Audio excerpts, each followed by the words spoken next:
topic for today is average daily irrigation depth mm by Zanzera in month 1980, an evaluation of system operation, figure in millimeters day.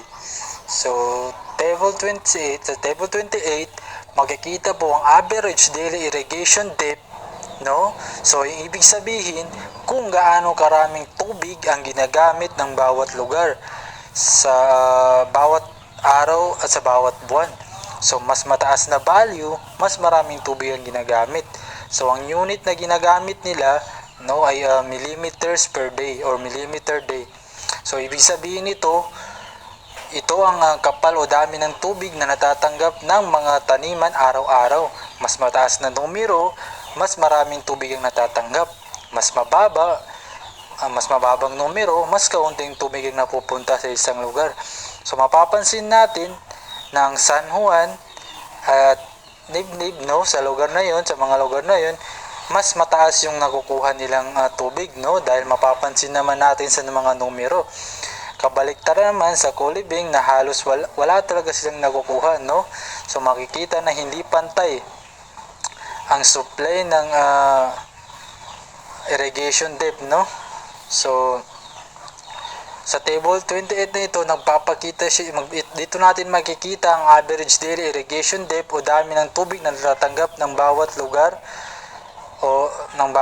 sa bawat Zanzera kada araw-araw at sa bawat buwan noong 1980. So makikita rito na hindi talaga pantay kasi makikita po natin sa mga numero na nakalagay na hindi pantay ang distribution ng tubig dahil may mga lugar na mataas ang natatanggap na supply habang ang iba ay mababa o halos wala, tulad ng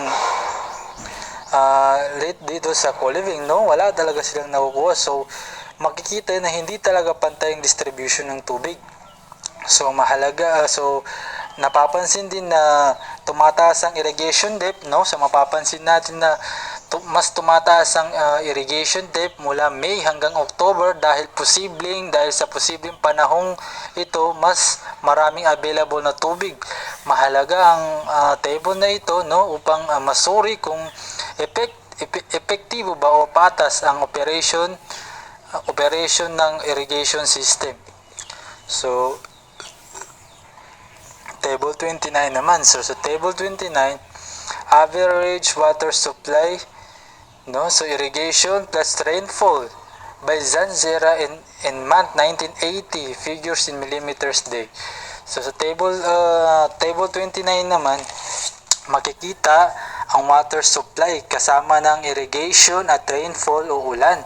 So ibig sabihin, ito na yung total na natatanggap ng bawat lugar. So dito natin malalaman kung sapat ba o kulang ang tubig kumpara sa ginagamit, no. So makikita natin sa mga bawat numero, no. So kulilat talaga tong Kulibing, no. Kulilat talaga, halos 1% lang ang nakukuha nila. Kabaliktaran sa San Juan at Nibnib na talagang nakukuha nila yung water supply, no. So ang table 29 ay nagpapakita ng kabuuang supply ng tubig mula sa irrigation at ulan, habang ang table 30 naman ay nagpapakita kung paano hinahati-hati ang tubig sa bawat lugar, no. Sa table 30 naman, monthly shares of irrigation water received by each Zanzera expressed as percentage of the total discharge of the main canal at the headwork. So makikita po natin sa table 30 kung paano hinahati-hati ang tubig sa bawat lugar gamit ng percentage, no. Kung mas mataas na percentage, ibig sabihin mas malaki ang tubig na napupunta sa isang lugar, no. Kung mas mababa, ibig sabihin kapag mas mababang percentage, ibig sabihin mas mababaw yung tubig na nakukuha nila. So makikita natin sa mga numero gaya ng San Juan, no. Itong San Juan, swerte talaga eh. Sa San Juan, no, nakikita po natin na halos 63%. Ibig sabihin malaki yung tubig, no, na napupunta sa kanila. Habang ang Kolibeng naman ay kulelat na kulelat pa rin, no? 0%, halos walang napupunta sa kanila. No, so hindi talaga pantay, no? So sa table, the next table naman is table 31. So share of water supply expressed as percentage of the main canal discharge 1980 specific months. So dito sa table 31, sorry. Sa table 30 naman, ipinapakita kung paano hinahati-hati, ay table 31. So sa table 31 naman, share of water supply, ipinapakita kung gaano kalaking porsyento ng tubig ang nakukuha ng bawat zanjera o irrigation group tuwing tag-init or driest months at tag-ulan noong 1980. So makikita sa table na ito ang mga upstream na lugar tulad ng San Juan, Cabaruan at San Jose at Sinigpit, no, ay nakakakuha ng mas malaking bahagi ng tubig lalo na kapag tag-init o kulang ang supply ng tubig. So mapapansin po natin sa mga numero, no? Diyan po natin makikita yung numero percentage nila, no? So pinapakita na sa table 31 na may inequality o hindi pantay na distribution ng tubig sa irrigation system. Ang upstream Zanjeras area ay nagiging mas advantage lalo na tuwing dry season dahil sila ang unang nakaka-access o nakaka-receive ng water supply. Ito ang pinakamalaking problema ito ang nakikita kong pinakamalaking problema, no, ng operation ng irrigation system, no. So halimbawa nito, nung wet season, ang San Juan ay nakakakuha ng 29 to 33% na tubig, pero nung dry season mas tumaas ito ng 72 to 80%, no. So ibig sabihin mas kumukunti ang tubig, mas maraming tubig ang nakukuha ng upstream areas dahil sila ang malapit or pinakamalapit sa pinanggagalingan ng tubig, no. So sila ang unang nakakakuha ng supply.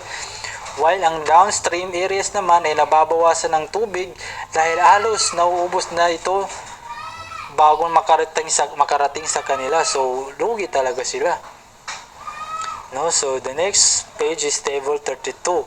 So table 32, average irrigation depth mm by Zanjera in week 9080, January 12 to May 16, 1980 figures in millimeters days. So sa table 32 naman, ipinapakita na ang dami ng tubig na natatanggap ng bawat Zanjera bawat linggo mula Enero hanggang May 1980. So halimbawa sa whole system, no, average noong system. So sa San Juan, halimbawa na nga, kung mapapansin natin, mas mataas ang natatanggap ng tubig ng San Juan. Kabaliktaran naman sa Kolibeng, halos wala talaga silang natatanggap, no. Mapapansin naman natin sa mga numero, sa halos 0%. Kabaliktaran naman sa San Juan na sobrang laki ng percent nila or numero or tubig na nakukuha nila. So ang nito is hindi talaga pantay ang distribution ng tubig. Kagaya na lamang nito ang San Juan at Sinipit, mas maraming tubig. Kabaliktaran sa Kolibeng, halos 0. May mga lugar naman na paiba-iba tulad ng Estio Rosario, unti-unti ring nababawasan. Ang San Pedro pabago-bago, no. Mapapansin naman natin sa numero. So may mga lugar talaga na sobra ang tubig habang ang iba naman ay kulang na kulang. So the next page is table 30, net and gross water use efficiency by Zanjera, May 17, October 3, 1980. So Zanjera total water requirements, no. So dito sa table naman ito, ipinapakita rito ang efficiency ng bawat Zanjera, no. So Sa table na ito, yung table na ito ipinapakita na mababa ang efficiency ng buong sistema at hindi pantay ang distribution ng tubig sa iba't ibang sektor. So, hindi talaga pantay ang distribution ng tubig. May mga lugar na makikita natin sa table na ito, no? May mga lugar na wala nang natatanggap ng tubig. So, ibig sabihin mababa ang water use efficiency, maraming tubig na nasasayang, no? So, kailangan ng mas mahusay na water management, no? So, mahalagang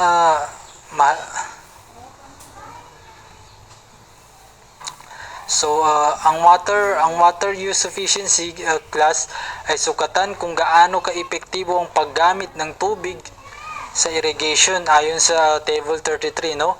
Ang gross efficiency buong system ay 12%, 12.5%, ang net efficiency ay 13.5% naman. Ibig sabihin, maliit lamang na bahagi ng tubig ang talagang nagamit ng mga pananim habang ang karamihan ay nasasayang lamang. So, ipinapakita rito sa table 32, pinapakita sa table 32 na hindi pantay ang distribution ng tubig dahil may mga zanzera tulad ng Kulibeng na halos wala nang natatanggap na tubig sa kabuuan.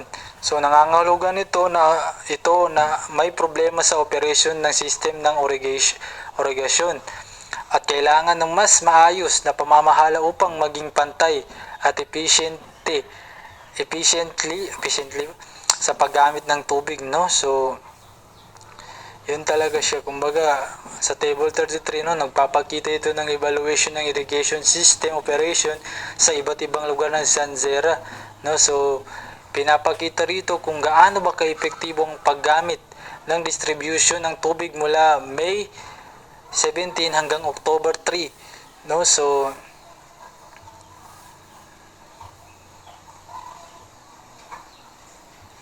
sa total water requirements, ito na yung kabuuan ng tubig na kailangan ng pananim para lumaki ng maayos, no? So ito na yung mga tubig na kailangan nila. Sa makikita naman po natin sa numero sa irrigation water receive naman, ito naman ang actual na tubig na natatanggap mula sa irrigation system dito sa irrigation water receive. Ang gross water supply naman, ito na yung kabuuan ng tubig na ipinadala ng system kasama na ang posibleng losses tulad ng tagas, seepage at evaporation, no? So next one is net water supply. So ito naman ang tubig na talagang napakinabangan ng mga tanim pagkatapos ng mga losses, no? So gross efficiency, so ito naman siya, ipinapakita nito kung gaano kaepektibo ang buong irrigation system bago alisin ang water losses, no? So